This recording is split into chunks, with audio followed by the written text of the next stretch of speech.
survivors cultivate resilience and regain a sense of empowerment. We'll delve into the profound question of how they can do this and rebuild their lives with strength. Our expert provides insights. I've had the opportunity of working in different countries, different cultures, and yes, I have seen politically correct behaviors in different cultures. So some things that happen in the Asian cultures may not be so acceptable in the non-Asian cultures. So again, it's very subjective. Offering a chair to somebody, let's say a guy stands up and offers the chair to a woman.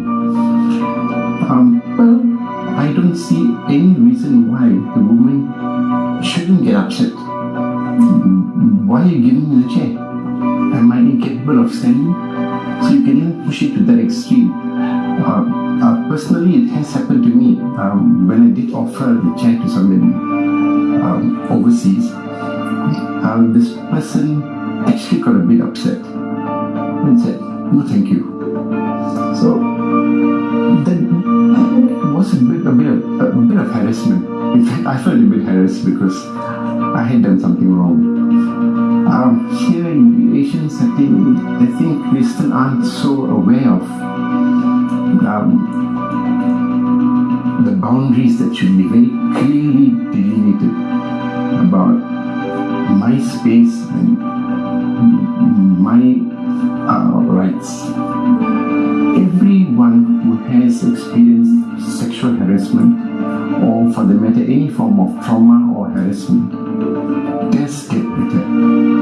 So I would say the success rate of getting better is 100%. The problem is not getting the right help, or the obstacles that people face, like stigma or biases, to seek the treatment. Once they get to see the doctor or the psychologist, they all get better.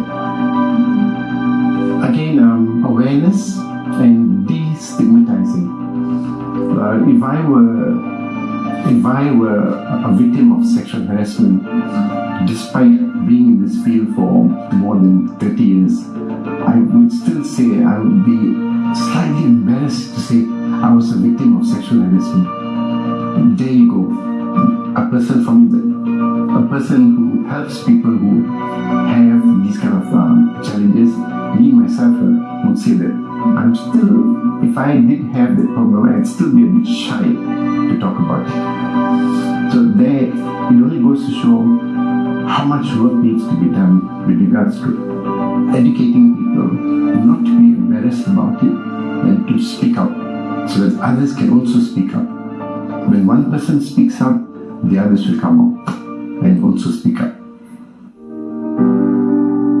If you have the strength and if you have the confidence, share so that others will be more aware and will then come forward and also express their feelings, because there are so many people with emotions which are suppressed or pendam, and they don't want to talk about it. So we should be more open and seek help, encourage help, and share. The forms of therapy available depends again on how a person reacts to the sexual harassment, whether they develop a disorder. Now, a disorder would mean when it causes personal, interpersonal, or occupational dysfunction. Then you need intervention. You don't have to wait for it to become a disorder, because prevention would be more important. Psychotherapy, there are many forms of psychotherapy that you can use. The simplest or the most easy to apply would be something called cognitive behavioral therapy, to help a person change their way of thinking, to help a person change their way of behaving so that they feel better about things, and in the process to help them feel better, more confident, and to be more assertive, especially when it comes to issues of being the victim of sexual harassment. And then you have the kinds of therapy where you deal with the unconscious emotions, psychodynamic psychotherapy, and we also use a kind of therapy called EMDR, eye movement desensitization and reprocessing, which is highly specialized for trauma. Sexual harassment, any form of harassment, very often causes traumatic emotions to fester, and EMDR is one of the very useful ways of dealing with the kind of trauma. EMDR is a very highly specialized form of therapy where you actually get the traumatized patient or the client to move their eyes with your hands. Not hypnosis, but by moving the eyes, you're actually stimulating both sides of the brain, and you're in a way scientifically proven that the neuronal connections change in the brain over not one session but over many sessions, 5, 15, 20, done by highly trained specialists. And if a person has a condition which is debilitating enough, they might even need use of medication, antidepressants, anti-anxiety medicines. If a person develops severe mood swings, mood stabilizers, modern medication now are very safe. People still shy away from it, but it is a tool that can be used to help people.